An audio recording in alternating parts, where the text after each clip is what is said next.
بسم اللہ الرحمن الرحیم۔ اللہ کے نام سے شروع جو بڑا مہربان نہایت رحم والا ہے۔ ناظرین، آج ہم ہمارے نبی کے حیران کن معجزات کے بارے میں بتانے جا رہے ہیں جس کو شاید ہی آپ نے کبھی سنا ہوگا، اور یہ معجزات حدیث کی بڑی بڑی کتابوں سے لیے گئے ہیں، جیسے کہ قرآن شریف، تفسیر القرآن، بخاری شریف، مسلم شریف، ترمذی شریف، ابو داود شریف، مشکات شریف، مدارج النبوہ وغیرہ۔ ان بڑی حدیثوں کی کتابوں سے لی گئی ہے جو کہ بہت مشہور و معروف کتابیں ہیں۔ اللہ رب العزت سے دعا ہے کہ تمام اہل ایمان والوں کی بے حساب مغفرت عطا فرمائے، آمین۔ حضرت سیدنا آدم علیہ السلام نے فرمایا کہ جب میں عرش اعلیٰ کے سامنے سر اٹھایا تو دیکھا کہ عرش کی پیشانی پر لا الہ الا اللہ محمد رسول اللہ لکھا ہوا ہے۔ رسول اللہ صلی اللہ علیہ وسلم فرماتے ہیں کہ شب معراج میں جب میرا گزر جنت میں ہوا تو دیکھا کہ جنت کے دروازوں پر، غلمان کے سینوں پر، حوروں کی آنکھوں پر، حتیٰ کہ جنت کے درختوں کے ہر پتا پتا پر لا الہ الا اللہ محمد رسول اللہ لکھا ہوا ہے۔ اسی طرح تمام آسمانوں کے دروازوں پر بھی رسول اللہ صلی اللہ علیہ وسلم کا نامی بڑی شان کے ساتھ لکھا ہوا ہے۔ توریت، زبور اور انجیل میں بھی رسول اللہ صلی اللہ علیہ وسلم کا نام مبارک اور آخری زمانے میں مبعوث ہونے کا ذکر خیر موجود ہے۔ قرآن شریف میں بطور خاص شاندار القاب اور بڑے بڑے اعزازات کے ساتھ آپ صلی اللہ علیہ وسلم کا نام لکھا ہوا ہے۔ روایت ہے کہ حضرت آدم علیہ السلام کی پشت یعنی پیٹھ مبارک پر قدرتی قلم سے محمد رسول اللہ خاتم النبیین لکھا ہوا تھا، جس کو آپ اپنی اولاد کو دکھایا کرتے تھے۔ مسجد حرام میں کئی مقامات پر، حتیٰ کہ کعبہ شریف کے غلاف مبارک پر بھی رسول کریم صلی اللہ علیہ وسلم کا نام لکھا ہوا ہے۔ مسجد حرام، مسجد نبوی اور مسجد اقصیٰ کے علاوہ ساری دنیا کے تمام مساجد میں روز 5 وقت اذان اور اقامت میں بڑے اعزاز اور شان کے ساتھ نام لیا جاتا ہے، اور نماز میں تو آپ کا نام لے کر درود و سلام بھیجا جاتا ہے۔ رسول اللہ صلی اللہ علیہ وسلم کا نور ہر زمانے کے بڑے بڑے پیغمبروں اور نیک بزرگوں کی پیشانیوں میں داخل ہوتا رہا ہے۔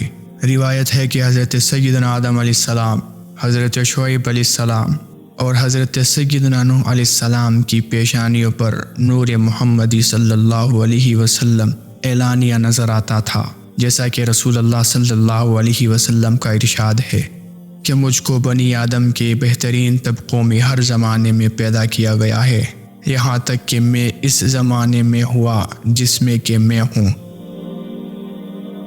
ایک روز رسول اللہ صلی اللہ علیہ وسلم اپنے ساتھی حضرت ابوبکر صدیق، حضرت عمر فاروق، حضرت عثمان غنی اور مولائے کائنات حضرت علی المرتضیٰ کو لے کر کوہ احد پر چڑھے۔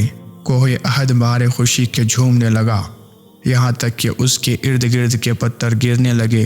اسی طرح ایک مرتبہ کوہ بشیر پر چڑھے تو کوہ بشیر بھی جھومنے لگا، تو آپ صلی اللہ علیہ وسلم نے پہاڑوں پر ٹھوکر لگائے اور فرمایا، اے پہاڑ ٹھہر جا، ادب کر کہ تجھ پر ایک نبی، ایک صدیق اور 2 شہید ہے۔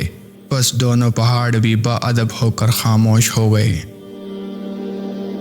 رسول اللہ صلی اللہ علیہ وسلم عالم شیر خواری یعنی دودھ پینے کے زمانے میں جب حضرت بی بی دائی حلیمہ کے ساتھ ان کے صحرائی مکان کی طرف جا رہے تھے تو ایک بادل بھی آپ پر سایہ کرتے ہوئے ساتھ چل رہا تھا۔ اسی طرح جب آپ صلی اللہ علیہ وسلم 12 سال کے ہو گئے اور اپنے چچا حضرت ابو طالب کے ساتھ ملک شام کے سفر پر جا رہے تھے، اس وقت بھی لوگوں نے دیکھا کہ بادل آپ صلی اللہ علیہ وسلم پر سایہ کرتا ہوا ساتھ چل رہا تھا۔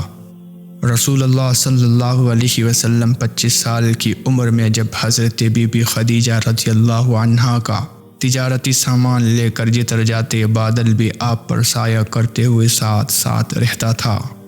ایک روز رسول اللہ صلی اللہ علیہ وسلم کی خدمت میں شاہان حضر موت آئے اور کہا کہ ہم کیسے جانیں کہ آپ اللہ تعالیٰ کے رسول ہیں۔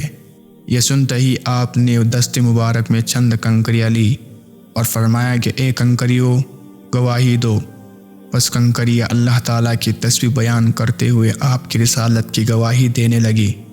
یہ دیکھ کر شاہان حضر موت آپ پر ایمان لے آئے۔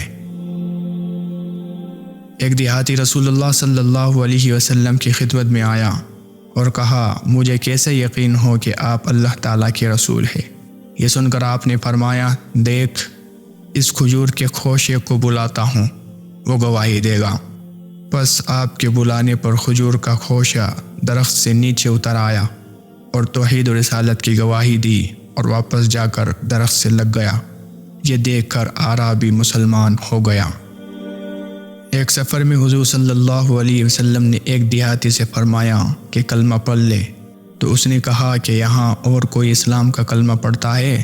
تو آپ نے فرمایا ہاں، درخت بھی کلمہ توحید و رسالت پڑھتا ہے۔ آپ نے اس درخت کو بلایا جو وادی کے دوسرے کنارے پر تھا۔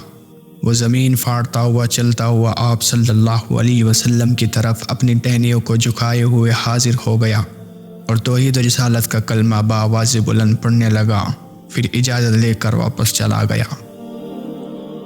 مسجد نبوی میں ممبر کے قریب ایک کھجور کا کھمبا تھا۔ رسول اللہ صلی اللہ علیہ وسلم خطبے کے وقت اس کھمبے سے کمر لگایا کرتے تھے۔ جب مسجد نبوی میں ممبر تیار ہو گیا تو آپ ممبر پر بیٹھ کر خطبہ دے رہے تھے کہ اچانک ستون حنانہ یعنی کھجور کا کھمبا حضور صلی اللہ علیہ وسلم کی جدائی میں ایسے دردناک طریقے سے رونے لگا کہ سننے والوں کے دل دہل گئے۔ بس آپ صلی اللہ علیہ وسلم فوراً ستون حنانہ کے پاس تشریف لے گئے اور ہاتھوں سے پکڑ کر سینے سے لگا لیا۔ پھر ستون حنانہ چھوٹے بچے کی طرح سسک کر اور ہک کر رونے لگا، تو آپ صلی اللہ علیہ وسلم نے اس کو ایسی تسلی دی جیسے کوئی اپنے چھوٹے بچے کو سمجھاتا ہے۔ اس کے ساتھ ہی ستون حنانہ خاموش ہو گیا۔ حضور صلی اللہ علیہ وسلم نے فرمایا ستون حنانہ اس بیان سے دوری پر رویا جس کو وہ سنا کرتا تھا۔ اب چونکہ محروم ہو گیا، بس میری جدائی میں رونا شروع کر دیا تھا۔